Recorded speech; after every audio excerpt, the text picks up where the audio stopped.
더불어민주당을 탈당한 김영주 국회 부의장이 국민의힘에 입당했습니다. 한편 민주당에서 공천 배제된 임종석 전 대통령 비서실장이 당의 결정을 수용한다고 밝히면서 비명계 행보에 관심이 모입니다. 정치권 이슈 김철현 경일대 특임교수, 최창렬 용의대 특임교수 두 분과 함께합니다. 안녕하십니까? 어서 오십시오. 예. 오늘의 첫 번째 이슈 화면으로 보겠습니다.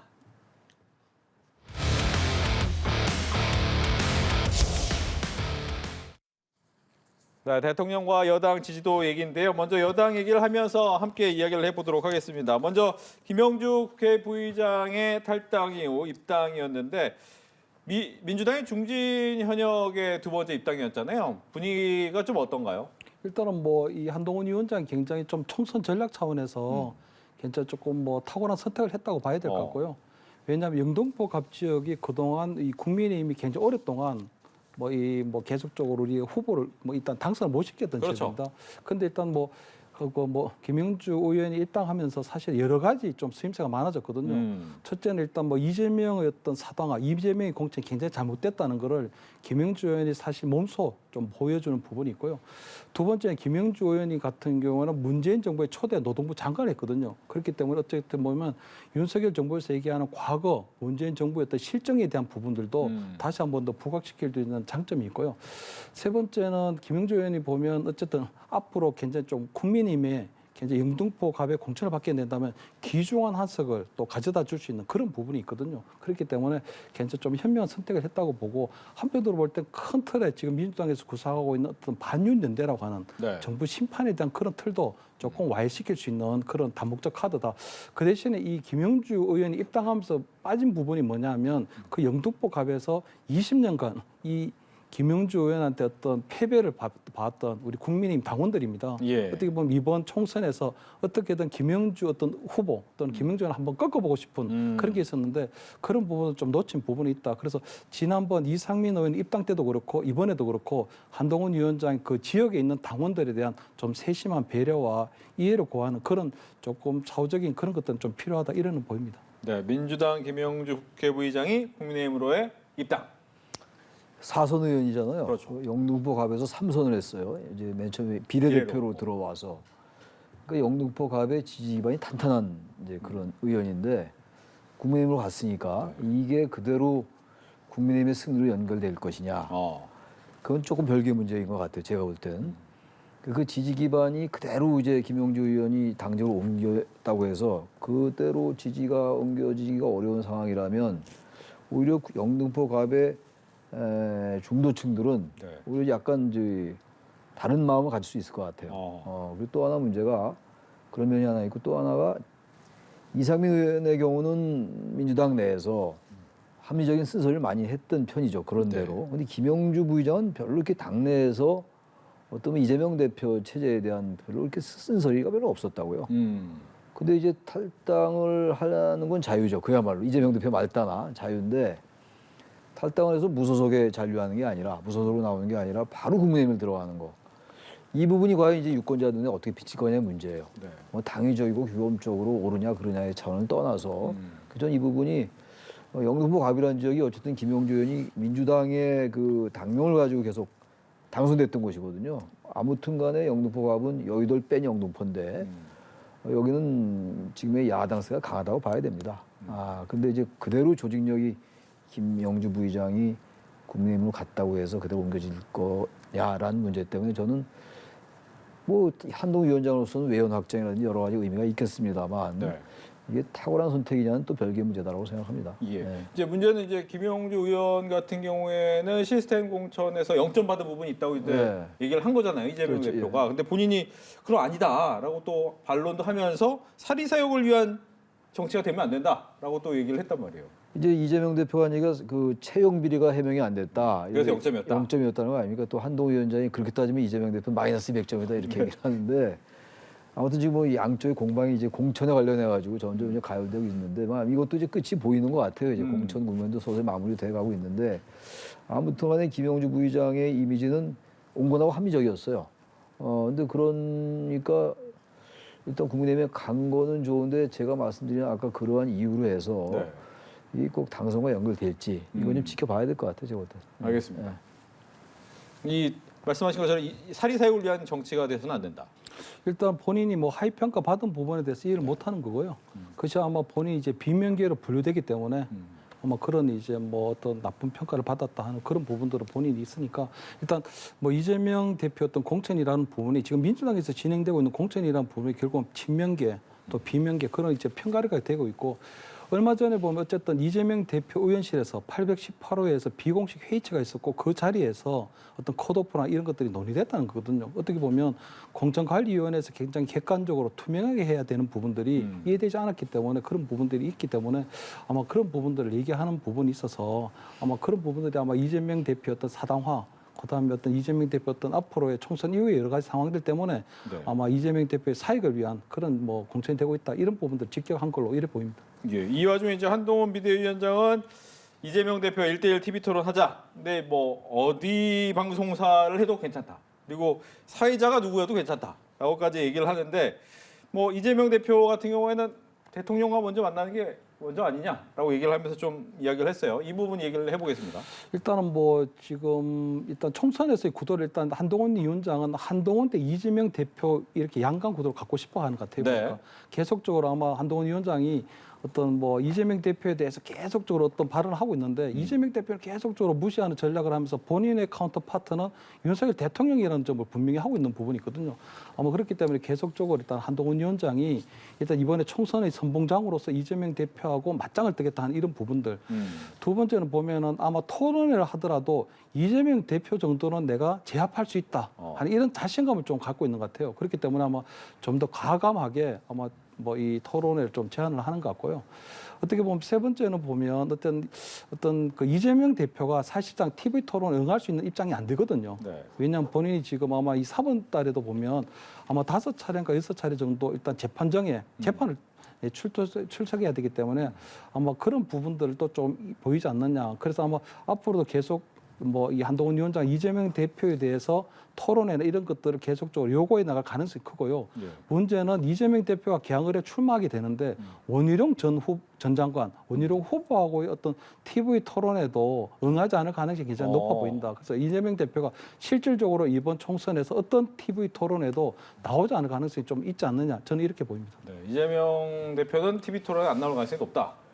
대체로 이제 앞서간 후보가 토론회를 좀 피한 경향이 있죠. 네. 일반적으로. 근데 지금은 이재명 대표와 한동훈 위원장은 그런 관계는 아닌 것 같은데 이재명 대표 입장에서는 일단 이게 정권 심판론으로 이제 선거를 좀 치러야 되는 건데 네. 선거 프레임을 지금 이제 워낙 민주당 내 공천 파동이 심각한 상황이라서 정권 심판론이 많이 희석됐어요. 거의 나오지 않았잖아요. 2월 한 달 내내. 네. 오로지 뭐 거의 80% 이상 이재명 대표의 공천, 뭐 사천, 뭐 이런 논란이 많았던 것이고, 근데 여기 만약 한동훈 위원장과 이재명 대표가 토론하게 되면 예.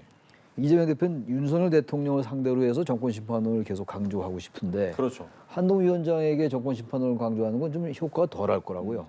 그러니까 당연히 이재명 대 윤석열 구도가 이재명 대 한동훈 구도로 이제 굳혀지는 걸 명시하는 게 되기 때문에 이재명 대표의 입장에서 볼 때는 선거 전략으로 봐도 피하려 할 겁니다. 또 하나 문제가 이제 이재명 대표가 대통령과 1대1 대화를 한 번도 한 적이 없다. 네. 그건 맞는 얘기예요. 세계 어느 나라 대통령이 그래 2년이 다 돼가도록 한 번도 안 만납니까? 그건 전 이재명 대표가 할 얘기를 했다고 생각하는데 우리 저기 김 교수님 말씀처럼 아마 이재명 대표가 이 토론에 응하지 않을 거예요. 그리고 앞으로 글쎄 뭐 원희룡 장관하고 이제 전 장관하고 개항을 해서 토론회가 있을 것 같긴 한데 거기에는 응하지 않은 명분이 없지 않을까. 왜냐하면 선거에 나온 두 후보이기 때문에 후보니까. 지금은 이재명 대표는 야당 대표고 대통령과 만나야 되는 건데 왜 내가 굳이 비대위원장과 만나냐 이런 얘기도 할 수 있어요. 네. 근데 개항을 해서 둘이 이제 맞붙는 선거인데 그건 후보 대 후보로 붙는 거잖아요. 당 대표 대 전 장관이 아니고 전직은 그렇다 하더라도 그래서 아마 개항을 해서 만약에 토론회에 관련된 그런 제안이 있으면 그때는 받아들일 수밖에 없지 않을까 생각하는데 적어도 이재명 대표로서는 한동훈 위원장과의 토론을 받을 리가 없겠죠. 성사될 가능성이 거의 없습니다. 알겠습니다. 이제 여론조사 이야기로 좀 넘어가 보겠습니다. 윤석열 대통령의 국정 지지율 리얼미터가 에너지경제신문 의뢰로 지난달 26일부터 29일까지 전국의 18살 이상의 2,006명을 대상으로 조사를 했는데 자세한 내용은 중앙선거 여론조사 심의위원회 홈페이지를 보시면 되는데 일단 40%대를 2주째 유지하고 있고 상승세는 5주 만에 조금 멈추긴 했습니다만 이 추이를 좀 어떻게 해석을 하시는지. 일단 뭐 윤석열 대통령이 오늘 대구를 가셨거든요. 네. 대구 와서 확 바꾸겠다는 이런 말씀도 주셨는데 아무래도 그 민생 토론회 특히 현장에서의 간담회가 굉장히 조금 이 뭐 맞춤형 공약들을 말씀하시면서 일단 그런 부분들이 조금 높게 평가가 되고 있는 것 같고요. 두 번째는 지금 이제 의사들이 파업을 하고 있는데 네. 어떤 의대 정원에 대한 분명한 입장을 지금 밝히시고 계시거든요. 그리고 2,000명 정원에서 한 명도 뭐 후퇴하지 않겠다는 그런 부분들을 분명히 밝히고 있어서 아마 그런 부분에 있어서는 아마 국민적으로 굉장히 조금 지지하는 여론이 높아 보입니다. 그리고 세 번째는 어쨌든 국민의힘에 들어와 있는 지금 한동훈 비대위원장이 굉장히 안정적으로 당을 운영하면서 당정 관계를 지금 굉장히 안정적으로 지금 관리하고 있는 상황이거든요. 아마 그런 부분들이 전체적으로 대통령에 대한 국정 평가에 대해서 굉장히 좀 긍정적인 어떤 여론이 만들어지고 있는 게 아닌가 이렇게 보입니다. 네. 40%대의 유지. 그러니까 윤 대통령에 대한 어떤 그 악재가 없죠. 지금 그 정치권에서 논의된 여러 그 의제들이 대통령에 관련된 것보다 이재명 대표에 관련된 게 워낙 많기 때문에 네. 그 영향도 있는 것 같아요. 일종의 반사이익 효과도 있다고 좀 보고 일종의 기저 효과도 있겠죠. 워낙 이제 지지율이 정체를 보였으니까 선거 국면에서 이제 야당의 여러 가지 공천과 관련된 자본이 많다 보니까 그게 이제 기저 효과나 반사이익으로 작용하는 것 같습니다. 근데 의대 정원 문제도 영향이 좀 있는 것 같아요. 워낙 의사들이 비판을 많이 받고 있는 상황이기 때문에 아무튼 대통령이 국민의 입장에서 밀어붙이고 있다. 그런 점도 이제 그 대통령 지지율 상승에 하나의 영향이 있는 게 아닌가 그런 생각을 하는데 이게 유지가 되려면 뭔가 윤 대통령의 지지율이 유지가 되려면 상승세를 이어가려면 정책적인 뭐가 좀 나와야 될 것 같아요. 근데 이제 뭐 대통령이 민생 토론을 많이 하고 그랬었지 않습니까? 예. 아마 그 영향도 좀 있긴 있습니다. 여러 가지 공약은 아닙니다만 공약은 아니죠. 정책을 내놓는 건데 야당은 공약이라고 얘기하고 있는데 네. 아무튼 그런 것도 이제 긍정적인 영향을 주는데 효과가 있다고 봅니다. 일단. 예. 다음은 정당의 지지도까지 함께 볼게요. 이거는 지난달 28일부터 29일까지 전국 18살 이상의 이 1,001명을 대상으로 진행한 조사였고요. 95% 신뢰 수준, 표본 오차 플러스 마이너스 3.1%포인트인데 국민의힘이 46.7이고 더불어민주당이 39.1%예요. 좀 상승세도 있고 또 차이도 오차 범위 밖이라는 부분 때문에 얘기를 많이 하더라고요. 일단 양당의 가장 큰 차이점은 지금 현재 벌어지고 있는 공천에 관련된 부분인 것 같거든요. 일단 국민의힘은 굉장히 좀 안정적으로 어떤 공천 잡음 없이 안정적으로 그다음 후보자들을 만들어내고 그런 부분들이 아마 뭐 편안하게 좀 보시는 것 같고요. 민주당 같은 경우는 계속적으로 공천 잡음이 생기면서 특히 아마 친명 비명으로 갈리지만 당원들도 결국은 친문이냐 친명으로 또 갈리게 되는 상황이 벌어지거든요. 아마 그런 것들이 전체적으로 아마 민주당이 지지율이 떨어지는데 큰 영향을 미치고 있는 걸로 보입니다. 특히 보면 저게 아마 좀 지역적으로 보면 좀 더 그런 게 부산, 울산, 경남에서 확연하게 지금 민주당 지지율이 빠지고 있거든요. 그렇다면 사실은 민주당의 당원들도 보면 친문들이 친문당한테 가장 많은 것이 부울경 지역인데 그렇죠. 아마 거기서 지금 친문 우리 당원들이 어떤 이재명 대표 어떤 친명 중심의 어떤 그런 부분에 굉장히 좀 실망감을 느끼고 그런 부분들이 아마 지지율뿐만 아니고 아마 제가 볼 때 이런 상황이 계속 지속이 된다면 향후 총선에서 실제 투표까지도 굉장히 친문 당원들이 굉장히 실망감을 표출할 가능성이 높다. 그렇게 되면 그런 부분들이 실제적으로 총선 결과에까지 영향을 미칠 수도 있다. 이렇게는 보입니다. 네, 공천 영향이다. 아무래도 그렇게 봐야 되지 않겠습니까? 지금 2월 초 이후에 2월 4일 날 문재인 전 대통령과 이재명 대표가 만났었거든요. 그리고 난 다음에 임혁백 공천관리위원장이 윤석열 정부 탄생 책임론을 꺼내면서 이제 임종석 전 실장에 대한 공천 문제가 나오고 이러면서 이제 그 민주당 내에 친문 대 친명의 갈등, 친명 대 비명을 넘는 친문 대 친명 갈등으로 이른바 문명 갈등이 나왔던 거 아니겠어요? 문명 충돌이라고 얘기도 하는데 그리고 한 달 내내 거의 여론의 언론에 도배를 하다시피 했다고요. 지금도 현재 진행형이고. 그렇죠. 이런 상황 속에서 당 지지도가 안 떨어지면 이상한 거죠. 그리고 우리나라 선거가 여러 가지 요인을 반영합니다만 승패의 여러 가지 요인이 결정적으로 작용하겠습니다만 공천 잡음이 있는 정당의 선관위가 거의 없어요. 잘 아시겠습니다만. 그러다 보니까 이게 정당 지지도에도 그대로 반영이 되는 게 아니냐. 이게 작년 연말 올 초만 해도 1월 말만 해도요. 국민의힘이 100석도 못 얻을 거다라는 전망이 대단히 많았어요, 사실. 근데 지금 그런 얘기하는 사람 아무도 없습니다. 그 상황이 바뀌는 거 아니야 이런 얘기들 하는 사람들은 오히려 많은데 바로 그렇기 때문에 국민의힘은 역시 반사이익적 효과가 있는 것이고 한동훈 효과도 있는 것 같아요. 한동훈 위원장이 비대위원장 들어온 다음에 나름 공략을 잘하고 있고 민주당에 대해서 게다가 또 상대적으로 이 선거라는 게 상대평가 아닙니까 어차피 그렇죠. 상대평가이기 때문에 민주당의 여러 가지 문제가 어떤 뭐 진보적 의제를 담론으로 내세우는 것도 없고 거의 뭐 유권자들은 신문 방송에 나오는 게 거의 친명 갈등, 뭐 네. 비명 갈등 이거 아닙니까? 친명 대명. 이래서 아마 정당 지도에 반영된 결과가 아니겠느냐라고 생각을 합니다. 알겠습니다. 첫 번째 이슈 여기까지 보고요. 두 번째 이슈로 넘어가겠습니다.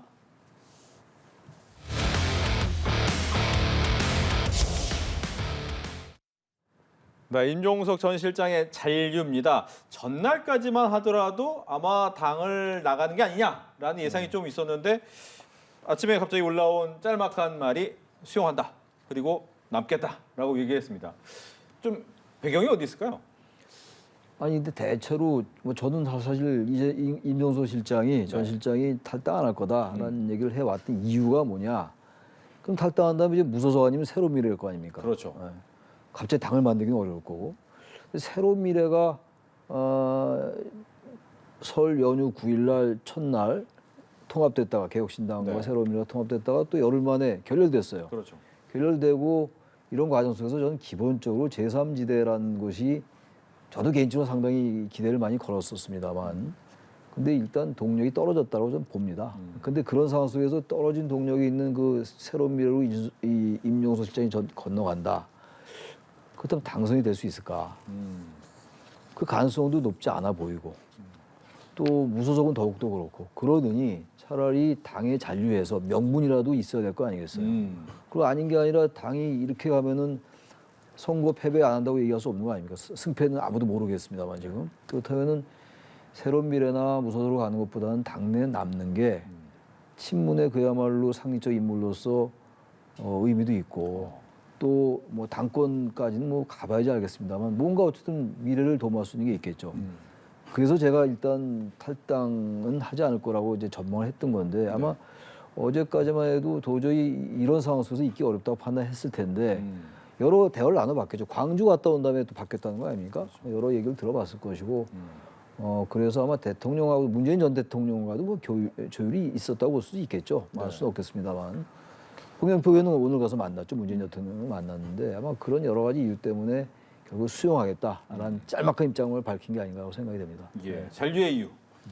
저는 그 임종석 전 실장이 어떤 재선 의원이거든요. 그렇죠. 그리고 대통령의 비서실장까지 지낸 것 치고는 정무적 감각이 상당히 조금 감이 떨어지신 것 같아요. 지금은 본인이 과거에는 그 정도 되지 않았지만 이번에 공천 파동을 겪으면서 본인이 비명계 90점까지 올랐거든요. 네. 그렇다면 본인은 이제는 본인이 비명계 90점으로서 이제는 임종석의 길을 가야 되거든요.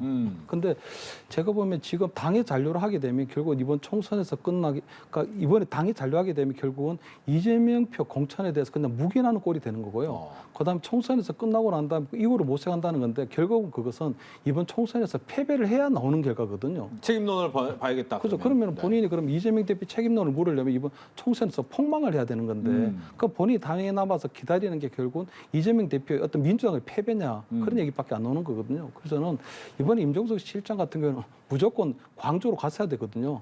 광주로 가되 그 대신에 이낙연의 새로운 미래와는 손을 잡으면 안 되죠.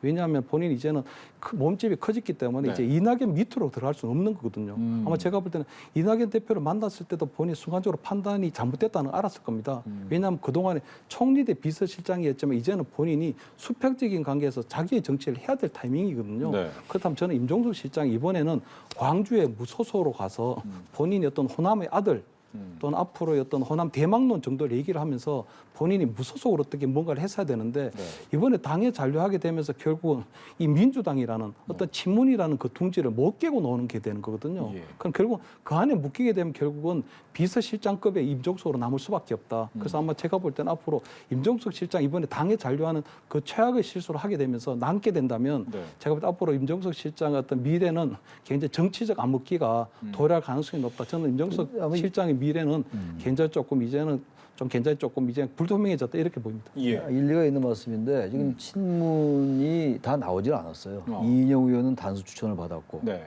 전해철 의원도 경선. 경선을 네. 치르게 됐고 말이죠. 이런 상황이기 때문에 게다가 윤건영 의원도 이제 추천받았잖아요. 이렇게 되다 보니까 친문이 완전하게 단일 대우를 형성한 게 아닙니다. 어허. 게다가 만약에 임종석 실장이 탈당을 하게 된다면 만약에 민주당이 질 때 그 패배 책임론을 본인도 가질 수밖에 없어요. 말하자면 친문 대 친명의 구도가 아니라 반윤석열 전선에 균열을 가져왔다라고 이제 비판을 받을 수가 있죠. 게다가 당내 여전히 친문의 상징적인 인물들이 남아 있고 이런 상황 속에서 새로운 미래로 가거나 아니면 지금 말씀처럼 새로운 세력을 형성하기가 네. 명분이 그렇게 쓰지 않았다고 판단할 수 있는 거죠. 그래서 아마 어제까지는 탈당해서 새로운 세력도 구성하고 네. 뭔가를 도모해야 되겠다 생각했을 텐데 광주와 대화가 또 나눠보고 이러다 보니까 아마 그래서 내린 결론이 잔류로 남은 것 같은데 정치는 그야말로 생물이라고 임종석 실장이 얘기한 거 아니에요. 임종석 전 실장이 얘기한 거라서 또 어떻게 될지 알 수 없죠. 이재명 대표가 민주당이 이길지 질지도 알 수 없는 것이고 근데 뭐 심심치 않게 민주당이 패배할 거라는 얘기도 많이 떠돌더라고요. 뭐 많이 들으셔봤을 거 아닙니까? 패배인지 승리인지 전혀 알 수 없습니다만 나중에 이재명 대표가 설령 뭐 자신이 끝까지 설령 패배하고 난 이후에도 계속 당대표 남아있으려고 해도 네. 본인의 뜻과 또 안 될 수도 있어요. 그럴 때 임종석 전 실장이 그래도 꿋꿋하게 남아서 당의 그 결정 수용했다고 한다면 그것도 명분일 수 있는 거죠. 아마 그런 여러 가지 판단 때문에 네. 잔류하기로 결정한 게 아니라고 생각을 합니다. 예. 그러면 문 전 대통령을 만나고 온 홍영표 의원 같은 경우에는 탈당을 해서 새로운 구심점이 될 수 있습니까? 근데 홍영표 의원은 결국 뭐 탈당 외에는 수가 없거든요. 왜냐면 근데 탈당을 하더라도 수도권이기 때문에 본인이 무소속으로 나가봤자 별로 의미가 없고요. 그렇다고 해서 새로운 미래는 아무래도 이낙연 뭐 어떤 새로운 미래는 호남을 베이스로 하기 때문에 수도권 후보에게는 큰 도움이 되지 않습니다. 그렇다고 해서 뭐 이준석 기혁신당으로 갈 수는 없고 그래서 그렇다고 또 홍명표 의원 같은 경우는 무소속으로 출마를 하든 아니면 뭐 제3신당으로 놓든 아마 본인은 억울한 공천을 당했다. 공천에서 억울하게 컷오프 됐다고 주장할지 모르지만 그 지역에 있는 주민들이 볼 때는요. 이분이 사선을 했었거든요. 그렇다면 적어도 16년에서 한 20년 정도를 정치를 해오신 거예요. 그래서 거기에 대해서 유권자들이 과연 억울한 공천을 당했다는 홍영표 의원에게 표를 힘을 실어줄 것인가. 저는 그렇게는 좀 보이지 않거든요. 그래서 지금 홍영표 의원 같은 경우는 사실 선택지는 많지 않은데 그래도 사선 의원답게 탈당의 길 또는 어떤 그것이 마지막 정계의 은퇴가 된다고 하더라도 그 길을 선택하는 게 저는 뭐 마지막 남은 길이 아닌가 이렇게 보입니다. 아마 홍영표 의원은 이제 탈당해서 탈당할 것 같아요. 그 여러 가지 언어로 볼 때 그 말씀한 그 여러 가지 내용으로 볼 때 탈당이 거의 기정사실화 될 것 같은데 무소속으로 나와도 당선될 수 있다고 생각할 수 있습니다. 워낙 그 홍영표 의원이 그 부평을 지역구잖아요. 거기 이제 자신이 노동자 대표도 했던 지역구고. 그래서 이제 탄탄하기 때문에 지역 기반이 이렇게 억울하게 정치를 그만둘 수 없다고 생각할 겁니다 아마. 그러니까 무슨 거창한 대의명분 같은 거 별로 없다고 생각해요 저는. 거의 모든 의원이 다 그렇다고 생각해요. 저도 뭐 이런 말씀을 드릴 때 명분 얘기도 하고도 그러는데 사실상 탈당을 안 했으면 이런 얘기 안 나올 거 아니겠어요. 탈당이 아니라 그 공천 배제가 안 됐으면 그러니까 결국은 이제 본인이 다시 국회에 남고 싶은 건데 결국 뭐 지역 기반 있는 사람 한번 해보는 거고 어차피 안 될 바에야 뭐 그렇다고 지금 나중에 임종석 전 실장의 경우처럼 뭔가를 도모할 거라면 하는 건데 그게 아니라면 탈당해야죠. 그럼 무소속 출마하는 수밖에 없죠. 그래서 살아 돌아오는 경우도 많이 있지 않습니까? 복당의 경우도 있고 그렇기 때문에 아마 그래서 그 길로 가는 게 아닌가. 그래서 문재인 전 대통령 만나서 그래도 그게 예의일 수 있죠. 문 대통령에게 말씀을 드리고 전 이렇게 갈 수밖에 없다. 그런 말씀 나눈 게 아닌가라고 생각이 됩니다. 예. 뭐 이렇게 해서 일단 임종석 전 실장이 잔류를 선택하면서 이 공천에서의 잡음이 약간 수그러드는가 싶었는데 이재명 대표의 부인의 비서가 이제 호남에 단수 추천이 되면서 이게 또 공천의 잡음이 조용해지나 싶었는데 다시 나올 것 같아요. 근데 지금 보면 전반적으로 이재명 대표가 뭔가 문제가 있긴 있는 것 같아요. 그러니까 온통 언론이 이렇게 얘기를 하지 않겠어요. 아무리 언론이 설령 편향됐다고 치더라도 이렇게까지 심하게 얘기 나올 수는 없는 거란 말이에요. 분명히 문제가 있는 것 같은데 그래서 지지도에도 반영되고 아까 살펴봤던 거 아니겠어요? 근데 또 이제 김혜경 여사의 뭐 친분이 있는 비서는 사실 비서는 아니에요. 지금 이분이 권향엽인가요? 여성분인데 문재인 대통령 때 청와대도 근무하고 그랬어요. 나름대로 정치 경력도 많은 사람이라서 무조건 이걸 김혜경 여사에 가까우니까 공천했다라는 프레임 보는 건 아닐 것 같아요. 근데 자꾸 언론들이 그렇게 쓰는 것 같아요.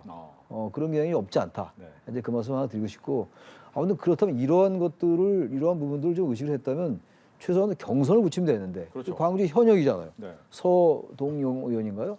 현역인데 굳이 그걸 컷오프해가지고 또다시 김혜경 여사와 관련된 얘기 나오게 하고, 제가 전반적으로 보면은 이번에 어쨌든 이재명 대표 그리고 이제 공천관리위원회도 그렇고 참 이 슬기롭게 공천하는 것 같지가 않아요. 아니 거칠고 투박해요.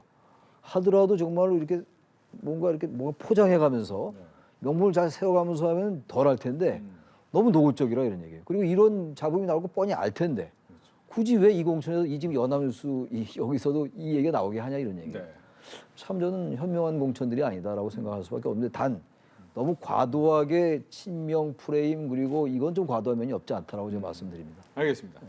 그 이재명 대표가 큰 판의 어떤 총선을 한번 해본 적이 없거든요. 네. 이렇게 그러다 보니까 아마 공천의 칼자루는 본인이 졌는데 사심이 가득한 것 같아요. 보니까 어쨌든 그러다 보니까 일단 뭐 가장 공천의 중요한 어떤 투명성이나 객관성, 공정성을 유지하면서 본인의 사람을 심는 다양한 방법들이 있는 거거든요. 근데 그런 부분들이 아마 정교하게 이루어지지 못하는 부분이 있고요. 이번에 그 여성 전략 뭐 이번에 아까 얘기하신 그 견양엽 그분도 보면 어쨌든 간에 충분히 여성 전략으로 추천받을 수 있는 분이긴 하거든요. 그렇다면 그런 분을 만약에 여성 전략 특구로 해서 추천하려 그러면 그 해당 지역에 있는 현역 의원에게 좀 사전 설명을 하고 이렇게 해서 뭐 여성 전략 특구로 구성된다는 부분을 좀 양해를 구하고 특히 또 여성 전략 특구로 구하게 되면 거기는 사실은 공천을 거기 공모를 받아서 조금 경쟁을 해야 되는 그런 구도가 있는 거거든요. 그런데 거기에 이제 뭐 김혜경 여사를 어쨌든 수용했다는 그 이유 하나만으로 단서 공천하는 것처럼 비춰지니 당연히 논란거리가 만들어질 수밖에 없고 그런 논란들을 오히려 저는 보니까 이재명 대표나 이런 뭐 좀 지도부 있는 분들 좀 즐기고 있다는 느낌도 들거든요. 그래서 그런 것들이 조금 이번 공천에서 계속적으로 공천 논란을 만들어내고 어떤 파동으로 이어지는 그런 계기가 되고 있는 게 아닌가 이렇게 보입니다. 예. 보니까 이제 비례대표 공천도 문제가 있다고 우상호 전 대표죠. 대표가 이번에 불출마를 선언했음에도 불구하고 얘기를 꺼냈단 말이에요. 이건 어떻게 봐야 됩니까? 그러니까 아직 비례대표 공천이 본격화가 아직 안 됐잖아요. 네. 근데도 우상호 의원이 이런 얘기를 한 걸로 봐서 뭔가 있는 것 같아요. 근데 뭐 꼭 무슨 어떤 사실인지 우리가 파악할 길이 아직 없는데 구조적으로 지금 이 비례대표 공천도 국민의힘보다 민주당 쪽에 더 자본이 많이 나올 것 같아요. 왜냐하면 국민의힘은 이 구조가 단순하잖아요. 국민의 미래란 그 거의 직할 정당이라고 봐도 되거든요. 네. 미성정당보다 더 심한 직할 정당 같은 거. 그 당 대표를 지금 당의 그 당직자로 보냈지 않습니까? 당직자가 근데 거기에 비해서 민주당은 지금 이 구조가 이 구성이 복잡하잖아요. 네. 진보당, 뭐 새진보 연합 들어가 있죠. 그 더불어 시민연합인가 뭐 이렇게 이름 졌는데 그 자체가 뭔가 그 자본이 굉장히 많이 날 수 있는 소지라고요. 또 진보당이 뭐 통합진보당 그 해산됐던 통합진보당의 후신이니까 아무튼간에 거기에 대한 얘기도 나올 수밖에 없을 것이고 중도층이나 보수층에서 그러다 보면 이 비례대표 공천이 또 나오면 만약 지역구 공천이 이제 가라앉으려고 그러는데 또 다시 비례대표 공천이 나올 수 있는 것 같아서 우상호 의원이 이제 처음부터 이 얘기를 했단 말이에요. 뭔가 밀실에서 이루어지는 거 아니야 이런 얘기를 했는데 그래서 이런 얘기를 아직 본격화되지도 않았는데 이렇게 얘기하는 일을 정확히는 모르겠어요. 뭔가 있으니까 이런 얘기를 하겠죠. 그러니까 이런 것도 다 민주당한테는 악재입니다. 그냥 좋은 조건이 하나도 없어요 민주당은. 이 국면을 빨리 탈피하고 국면을 전환해야 되는데 과연 전환할 수 있는 뭔가 있을까? 그렇게 많이 생각이 안 나거든요. 시간은 뭐 30여일밖에 안 남았고 그러니까요. 말이죠. 그런 상황입니다. 네. 앞서서 얘기하신 게 약간 즐기는 거 아니냐 지도부가. 그 의미는 이렇게 공천 잡음이 나더라도 결과적으로 다 끝나고 나서는 프레임을 짜면 결과적으로 뭉칠 수 있다 이렇게 보는 겁니까? 일단 그렇죠. 일단은 뭐 공천이 끝나고 나면 지금도 보니까 벌써 이제 뭐 이 다선 중진 의원들을 공천 배제시킨 걸 이제 혁신 공천이라는 이 프레임을 이제 포장을 하기 시작했거든요. 네. 그렇기 때문에 아마 어느 정도 이 상황이 지나고 나면 어차피 여야 간에 실질 본선에 들어가게 되면 어차피 누가 혁신을 했느냐 안 했느냐 하는 이런 부분들이 남을 거다 이렇게 이제 판단을 하는 것 같고요. 그러다 보니까 근데 이제 지금 우상호 의원이 제기하는 그런 부분들은 뭐냐 하면 지금 그 현역 의원들을 컷오프 시키는데 가장 저승사자 역할을 하고 있는 게 안구혜백 위원장이 이끌고 있는 네. 당 전략 공관이거든요. 이 당 전략 공관위에서 비례대표 후보를 추천하겠다는 겁니다. 이런 건 처음 보는 방식이거든요. 왜냐하면 지금 비례연합 정당이 만들어졌고 그 위성정당에서 어쨌든 어떤 나는 어떻게 후보를 정하는 그런 공정관리위원회 구성이 돼야 되는데 당의 전략 공간에서 하게 되면 이거는 뻔히 그냥 이재명 대표가 그냥 공천하겠다는 거나 마찬가지 부분이 되는 거거든요. 그렇기 때문에 아마 우상호 의원이 이거는 너무 노골적으로 이재명 표 이거는 사천이다 하는 부분들 정확하게 지적을 하고 있는 것 같고요.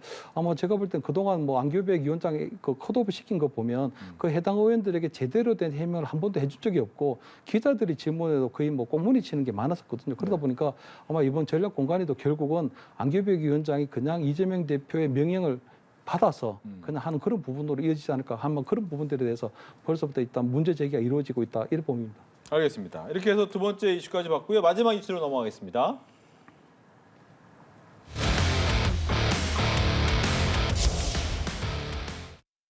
네, 이낙연 대표와 이준석 대표가 이제 각각 출마 선언을 했습니다. 이낙연 대표는 원래 3일이었죠. 3일 날 하겠다라고 했는데 미뤄진 게 이제 임종석 전 실장 만나는 거였는데 만나고 솔직히 큰 성과가 없었기 때문에 결국 스텝이 꼬인 거예요. 다시 출마로 다시 방향을 틀었어요. 네. 그러니까 그래서 제가 아까 드린 말씀이 제3지대의 여러 가지 이러한 모습들이 신뢰를 많이 상실했어요.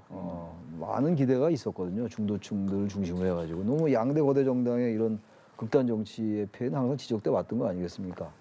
근데 지금 계속 통합됐다가 또 결렬됐다가 또 임 실장 만난다고 해가지고 광주 출마하려 했다가 또 그 연기했다가 다시 또 원상으로 돌아가고 이런 상황입니다. 예.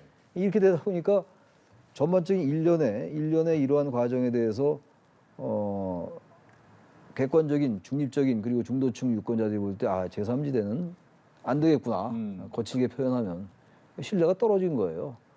광주에서 요새 광주나 호남에서 민주당에 대한 지지가 좀 떨어졌다고 하는 말이 있긴 있는데 네. 그 이낙연 전 대표가 광주 출마 선언을 했는데 여기서 만약에 안 되면 이 대표의 정치적 장래도 사실 대단히 암담해지는 거거든요. 그리고 제3지대도 마찬가지고.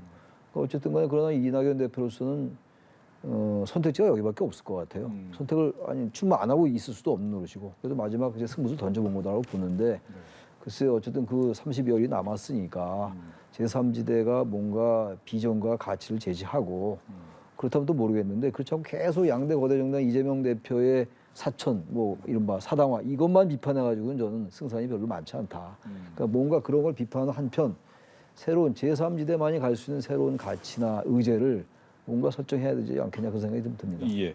민주당이 이제 호남을 베이스로 했지만 그 부분에 대해서 흔들린다는 것을 이제 파고들어야 되는데 이낙연 대표 입장에서는 과거의 본인의 얘기 중에서 이제 박근혜 전 대통령과 이명박 전 대통령의 사면 거론이 좀 걸렸나 봐요. 이 부분을 사과를 한다고 했는데 좀 분위기가 바뀝니까?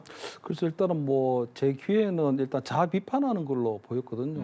그래서 아마 그 호남 분들이 굉장히 이 호남 시민들이 불편해하는 그런 부분들에 대해서 본인이 아마 사과한다는 그런 입장인 것 같은데 사실 빠졌는 부분이 뭐냐면 그때의 소신이 그때 그 어떤 사면을 요구했던 그 소신이 지금 왜 바뀌었는지에 대한 설명이 하나도 없는 거거든요. 그래서 지금 어떻게 그냥 호남의 민심에 그냥 이분들이 거기에 대해서 사과를 요구하니까 그냥 하는 것밖에 보이고 있질 않아서 제가 볼 때는 지금 이낙연 전 총리가 지금 마음이 너무 급한 상태가 같아요. 보니까 이준석 대표하고 어떤 개혁신당 합당하는 것이 결렬이 되고 또 임종석 전 실장도 오기로 했던 부분이 그게 안 되는 부분이 있거든요. 그래서 오늘 보면 이낙연 대표가 사람이라면 전화할 거라고 했거든요. 이런 표현을 잘 쓰지 않는 표현인데 임종석 전 실장이 먼저 만나자고 하고 그래서 마치 합류할 것처럼 탈당해서 합류할 것처럼 하다 그 부분이 그냥 전화도 안 받게 되니까 사람이라면 전화할 거다 이런 표현들을 거의 쓰지 않는 부분이다 하는 걸 보면 그만큼 본인이 받은 충격도 큰 것 같아요. 그렇다 보니 아마 광주에서 출마를 하겠다고 하는데 이번에 광주에서 출마하는 거에서 오늘 보니까 3가지가 빠졌습니다. 본인이 불출마하겠다고 했는데 왜 이번에 다시 출마로 바뀌었는지 거기 보면 이재명의 사당화를 맡겠다고 하는데 그렇다면 제가 볼 때는 이준석 대표가 얘기한 것처럼 개항을에 출마하는 게 맞거든요. 개항을에 출마해서 3자 구도를 만들어버리면 이재명 대표를 확실하게 떨어뜨릴 수가 있거든요. 근데 그건 안 하고 광주에서 출마한다? 근데 광주에서 출마하는데 본인이 국회의원 한 번 더 하는 게 이유가 없다고 했는데 명분이 없다고 했는데 본인이 그렇다면 그 기자회견에는 대선 불출마라고 하는 부분이 있어야 되거든요. 본인이 이번에 출마하면서 본인이 한 번 더 국회의원 하는 게 의미가 있는 게 아니고 앞으로 호남에서 제대로 된 다음에 뭐 차기 주자를 키울 수 있는 미랄이 되겠다든가 불씨가 되겠다든가 이런 것들이 있어야 되는데 그런 것들도 다 빠져 있는 상태거든요. 그래서 저는 지금 민학연 전 총리가 어떻게 보면 마지막 정치 행보를 하는 데 있어서 네. 굉장히 조금 자신의 어떤 과거 이런 거마저도 부정하는 조금 이상한 정치를 하고 있는 것 같아서 사실 개인적으로 좀 굉장히 안타깝다 이런 말씀 좀 드리고 싶습니다. 알겠습니다. 이렇게 해서 정치권 이슈 두 분과 함께했습니다. 오늘 얘기 잘 들었습니다. 고맙습니다. 감사합니다.